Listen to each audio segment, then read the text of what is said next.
Bugün Antep'e geldik. Antep'te de böyle bir savaş müzesinin olduğunu yaptık. Buraya bir ziyarete geldik. Geldiğimizde çok beğendik. Çok güzel. Emeğe geçenlerden Allah razı olsun. Yani dedelerimiz, ebelerimiz, atalarımız, ecdadımız burada çok emekler vermiş. Bir savaşın başlamasını her şeyden, önünden sonradan her şeyini anlatıyorlar.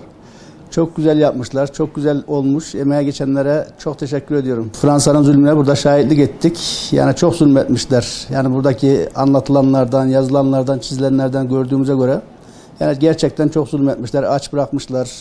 Sonra yani ecdat bunu nasıl etmiş, kurtarmış burayı.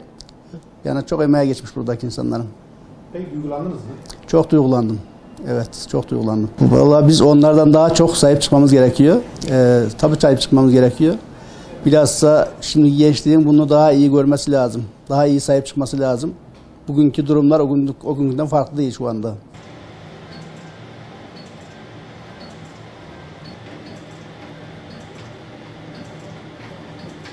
Buraya bugün çocuklarımla beraber geldim, ailemle beraber geldim. Geçmişte yaşadığımız savaşların burada birebir canlı örneğini gösteren bir müze yapılmış buraya. Özellikle bu Fransızların Gaziantep halkına Kurtuluş Savaşı'nda yapmış olduğu zulümleri birebir canlı örneğiyle görmekteyiz burada. Hem kendimiz gördük hem çocuklarımıza bunları gösterdik. Onların ders alması için, insanların bunlara bakıp geçmişini öğrenip geleceğini ona göre ders çıkarabilmesi için burada müzeyi gezdirdik. Burada zaten Fransızların yapmış olduğu zulüm neredeyse birebir yaşatılmış. Onlar ne tür işkenceler yaptığı, ne tür zulümler yaptığı Antep halkına burada gösterilmiş. Şu an onları gezdik, gayet de memnunuz. Burayı yapan ayrıca belediyemize de teşekkür ediyoruz. Çünkü gayet aslına uygun bir şekilde, geçmişe uygun bir şekilde burayı restore etmişler. Ve Antep halkının ve dışarıdan gelen turistlerin hizmetine sunmuşlar. Onlara da teşekkürlerimizi iletiyoruz burada. Milli mücadelesine nasıl sahip çıkmamız gerekiyor? Öncelikle tarihimizi iyi bilmemiz gerekiyor. Geçmişte neler yaşandı? Çünkü tarih tekerrürden ibarettir sözü boşuna söylenmiş bir söz değildir. Geçmişimizi bilirsek geleceğimize ona göre yön veririz. Geçmişten eğer ders çıkarırsak sadece bilmek yetmiyor. O geçmişten ders çıkarırsak ona göre geleceğimize de yön veririz. Şu anda da zaten mevcut bir konumundayız zaten. Ülkemizde bir sıkıntılı bir süreçten geçiyor.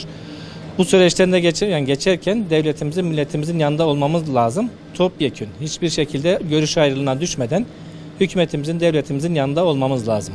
Ki aynı sorunları, geçmişte yaşadığımız sorunları tekrardan yaşamayalım diye.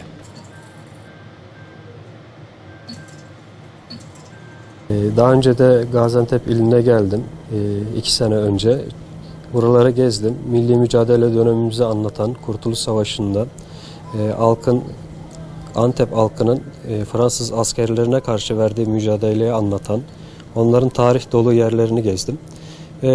Bugün de kendi çocuklarımı da getirerek tarihi yaşamalarını, tarihi tanıklık etmelerini görmeleri için onlara da vesile oldum. Yani bizim askerlerimize karşı yapılan, Antep halkına karşı yapılan Fransızların verdiği zulüm, yani tarihi çok iyi anlatan resimlerle, heykellerle anlatılmaya çalışılmış ve gayet de başarılı bir ortam sunulmuş.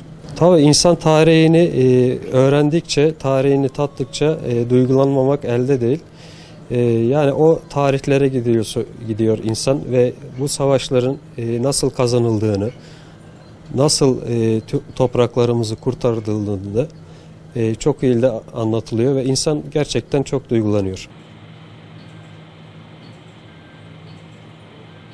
Gerçekten ben mesela haftada gelen bir kişiyim. 15 günde veya haftalık geliyorum. Çocuklarımı alıyorum. En azından burada bir görüyorlar. Yani en azından ne yaşamışık, ne yapmışık, Gaziantep'te neler olmuş. Bunlar mesela savaş anında neler görmüşük. Bunlar için hep yani bir çocuklarım örnek alsın gelecek için. Gelecek nesillere örnek olur. Bunlar için gerçekten Gaziantep için gururluyuz biz. Gaziantep, Fransızlar Gaziantep'i işgal ettiğinde çok zulümler yaptılar halka. Halkı zulümsüz koymadılar. Bir gün zulümsüz geçmedi. Hep rezillik içerisinde, sefalet içerisinde sürdük biz. Atalarımız, dedelerimiz, ninelerimiz hep yer altında çetelerimize ekmekler taşıyarak biz bu seviyeye geldik. Bugünlere kolay gelinmedi. Şu anda gayet iyi. Eski zamanla bu zamanın arasında dağlar kadar fark var. Allah'ımıza şükürler olsun, hamdü sedalar olsun. Fransızların zulümünü asla unutmamamız lazım bizim, onların. Zaten en büyük düşmanımız bizim onlar. Fransızlar, Yunan, bunlar İngiliz. Bunlar işgal eden kişiler bizim ülkemizi.